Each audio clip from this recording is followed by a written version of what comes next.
Okay, so we're trying to figure out, we've got 4 different odd integers and their sum is 64. What is the value of the greatest? So I'm going to call my first one x of 1 plus my second one x plus 2, x of 3 plus x of 4. And the sum of these odd integers is 64. And we're trying to figure out the value of x of 4. All right, clue 1. The integers are consecutive odd numbers. So that means my first integer would be x, and it's odd.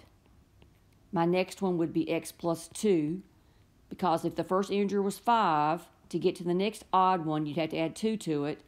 So 5 plus 2 would give me 7, or in this case, x plus 2. And the next one's x plus 4. And the next one is x plus 6. And we're given that the sum of the odd integers is 64.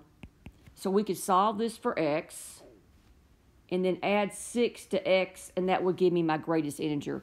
So clue 1 works. Clue 2.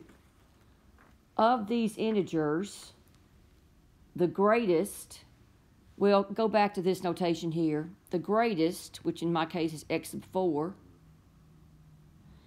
the greatest is 6 more than the least. So that would be x of 1 plus 6. All right, so let's set it up where here's x of 1, here's x of 4, and we know x of 1, of these integers, the greatest is 6 more than the least. Okay, this is the smallest one, this is the largest one, so that means x of 2 has got to be in here somewhere, and the third integer, x of 3, is going to be in here somewhere. So, in clue 2, the last one, which is x of 4, is x of 1 plus 6. And of course, you got x of 1 here. So how do we make this work? They're all odd, okay? So for x of 1 to be less than x of 1 plus 6, x of 3 would have to be x of 1 plus 4, because remember it's odd, and x of 2 would have to be x of 1 plus 2. So what is the value of the greatest integers? We know then that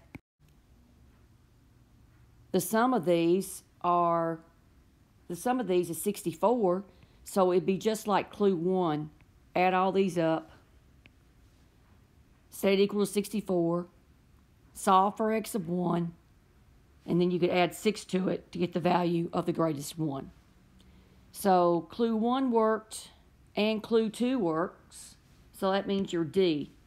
Both answers work independently.